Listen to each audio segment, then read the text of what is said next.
Adam, how do you handle the few days after a loss like that? Yeah, we had a heavy day yesterday. So a bit of soul searching and reflection, and the way we reviewed the game was pretty brutal.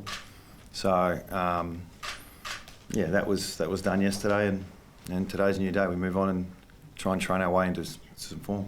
Do you get much feedback from the players, and particularly the senior players, about how that happens on the field?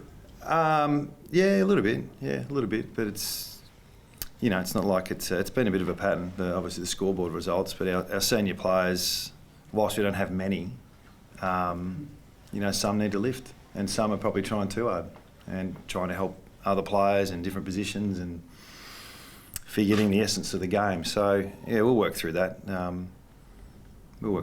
You touched on the soul searching. Can you express to us just how intense the feelings are at the moment and the disappointment?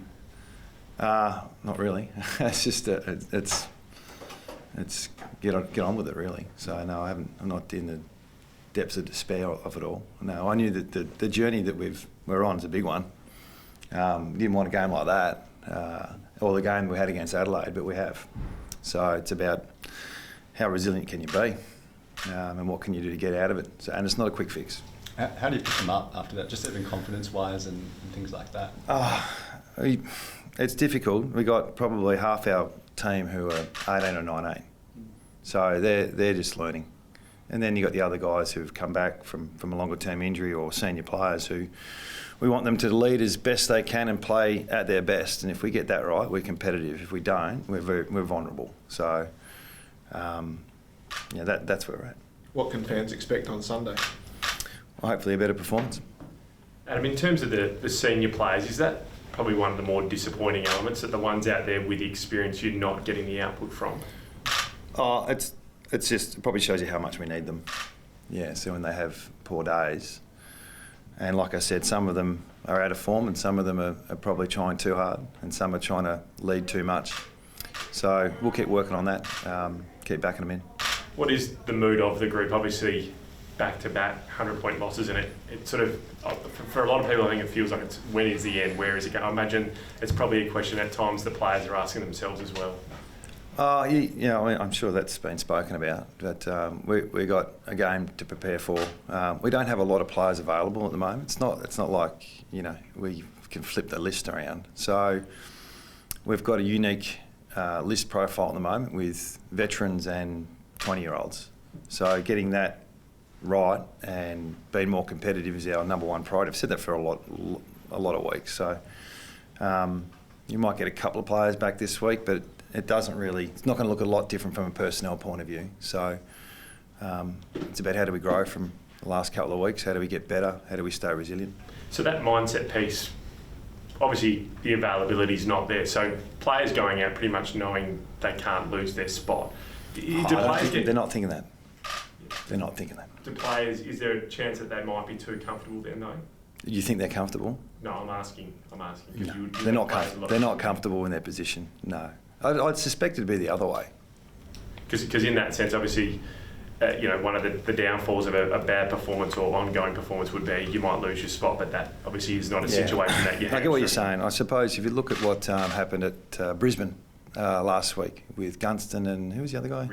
Rich. So what happened in that situation? It looked like I'm a bit out of form here. I need to recharge. I suspect there's more like that than how good's this? I'm playing seniors. I'm having a free hit. I don't think our players are thinking like that at all. So have those discussions happened at all? Like senior players saying, "Look, I'm struggling at all," or well, that's a part of coaching. That's what we're trying to do. So yeah, that's all part of it. That's what I just mentioned several times before about our senior players. Are you disappointed to see Warren Crowford go?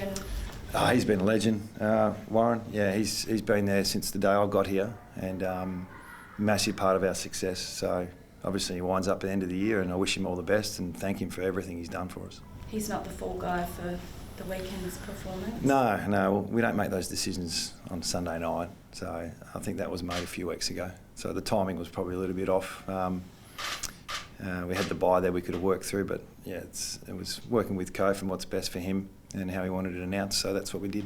Could that announcement have waited a little while, or was... Does it matter? I think a lot of people think the external communication sort of feels as though he might have been the scapegoat, whereas... Scapegoat? No, that'd be silly. he's staying on for the rest of the season. Part of those reasons are we need to get out there and have a look around. That Sue's going to take the role next year, so no, I'm not connecting it to the game on the weekend, not at all. In terms of a response, what happens if you don't get a response come Sunday? We'll talk about it Sunday. Does that enter your mind at all, the prospect? Because at the minute, obviously, it sort of is tracking one way. Where does the confidence come from yourself to think that you will be getting a response come Sunday? Hopefully the way we train, the way we prepare. There's no magic pill here. It's just hard work. So, and we expect more from some of our players, and we love some of our younger players to play beyond their years. So we'll get through this. It's not going to be a quick fix. Chris Waterman had some strong comments about his son during the week and the club's communication with him. Did you talk to him much, Jake, when he was in hospital? So a few text messages here and there, but no response. I think he was quite ill at the time, so I don't know I haven't been part of that conversation, but I think that's been cleaned up by the club. But I don't really know a lot about that. There's been calls from past players for an external review into all the operations of the club. Do you see that as being an option? Do you agree with that call? No.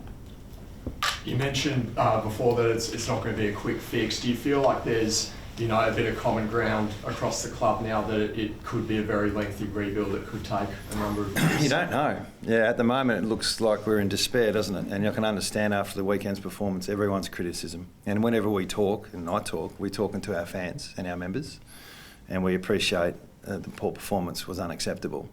And the Adelaide game was almost as bad. So I get what you deserve. So I'm fully aware of that. The fix is not a clean one. It's a long term. So getting players available, getting experience in the younger players and getting our senior players to play to their potential, that's my job. And I'll keep chasing that for as long as I can.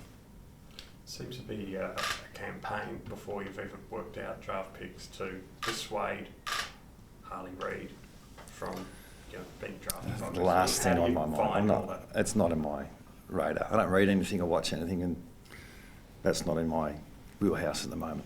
Is Liam Ryan going to play again this year? I don't know. I know they were meeting yesterday. I haven't got a full report on that, but it's looking more unlikely with the severity of that hamstring. It was always going to take a long period of time. So once again, probably not looking past this week with what we're trying to do and who's available this week is where I'm at. Tom Barrass then, is he available this week? Yeah, I think so. Yep. So there's no concern about those 2 concussion tests at all? No, he did 3 and passed them all. So he's all good. Shannon Hearn likely or more likely to be playing this week? I hope so, yeah. I've made the mistake of declaring players a bit too early, but at this stage he'll train today and I'll do a little bit today in main train and put his hand up. But he won't be playing every game for the rest of the year. We need to manage him as best we can. He's getting towards the end. And Jamie Cripps, in terms of his position with that ankle? Yeah, he's had a really good training block. So once again, he'll be another player that if he comes back in, he's missed 13 weeks. So just taper our expectations on these guys who have missed multiple weeks, or some of our guys didn't play at all last year. And I think that's sort of showing a little bit on some of our guys. So the names are coming back. The synergy's not there, obviously. So that's part of our goal in the short term is to get connected as we can with the younger guys and the senior guys and be more competitive. You said that the list profile is going to change, obviously, and continue to change to be one of the youngest in the AFL. There are older guys that are contracted beyond this season. Will the club look at doing similar what they did to Zach Langdon last year and moving them on even though they're contracted? You won't need to. You won't need to? What about Harry Barnett? See a chance to play this week? Yeah, he's a chance, but we haven't trained yet. So I think we're playing the Waffle on the weekend. 2? 3, and he was one of them. So he's in the mix. He'll be in the squad, guaranteed. Just in terms of the fans, I guess the younger from them has reached a point where they want to see change, and obviously a lot of them have pointed towards your position. Sure. What's that like for you, hearing that feedback From you? fans? Yeah. No, from the fans. I haven't actually heard it. I don't read it, but I'm assuming that's a fair comment. Yeah, no one likes what happened on the weekend, so no one's hurting more than me. So I understand the frustration. And from your perspective, what gives you that inner belief that you are the right man to lead this forward? I just know how big the journey is and how big the job is. So it's not an easy one. It's not for everyone. So you got to be up for some bumps and bruises along the way. And who have you lent on personally, just for advice? Wish I could say my wife, but she's not talking to me at the moment either. So, no, I'm fine. Don't worry about me. We need to get the players confident. We need to get them fit, available, and get the best out of them. That's my priority, not how I'm travelling. To get the best out of them, Adam, do you try anything different on the track this week? Do you change up the way that you're playing on the weekend? I wish I could say that's something we could do. There's too many. We've got 9 players under 20. To change the style of play, I think what we're trying to do and the way we want to play will stand up in the long run, but it's really difficult to execute at the moment. So your reaction is to let's change everything to try and mitigate the scoreboard. And whilst we did try that on the weekend, it didn't work. It sort of goes against the longer term chase we're on. So that, we'll work through that. But I'm reluctant to do it just to save a bit of face. But on the weekend we tried everything and it just didn't work.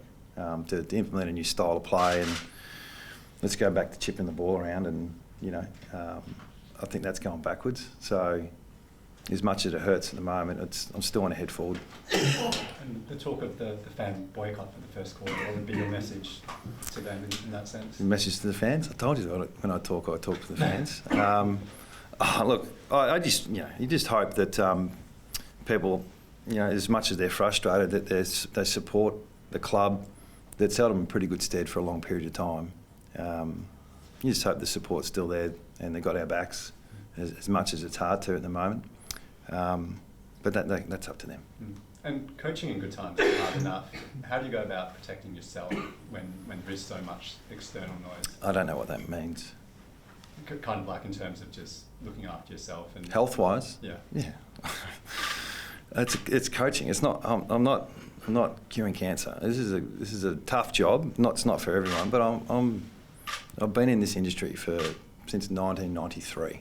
I've been in the AFL. So not much can get through. So I'm okay. And how much satisfaction would you glean from kind of seeing this through and then seeing the results come bit by bit? Well, that seems like a fair way away at the moment. So I just want us to be competitive this week, and then we'll go from there. You still getting a sense of fulfilment from the role, though? Oh, it's difficult to get that now. I feel very protective at the moment, and I want to support my players and my club. I'm not sure if that's fulfilment, but that's leadership, I suppose. Jack Williams, is you any update on his? It's just a rolled ankle, luckily, I think, but it's a bit early in the week. It's Tuesday today. He's stiff. He's not alone. He's not alone. A few blokes have been stiff, but in the end, I don't think it's too bad. But we've got to get a scan to confirm it. So unfortunately, there's another 3 or 4 scans we're waiting on this week. So as much as I could tell you that all guns blazing this week, we might be missing 3 or 4 senior players at the moment. So we don't know. And touching back on Waterman, I guess we're all shocked just the severity of it. How much are you feeling for him at the moment? Yeah, well, I was unaware, as we all were, in the early stages, and then it got quite severe, and I still don't know the full extent of the situation, but yeah, it's not great. So yeah, of course our heart goes out to him. And you mentioned about had sent a few text messages. Have you had a chance to chat with him on the phone? Not probably, no. No, it's been a challenge.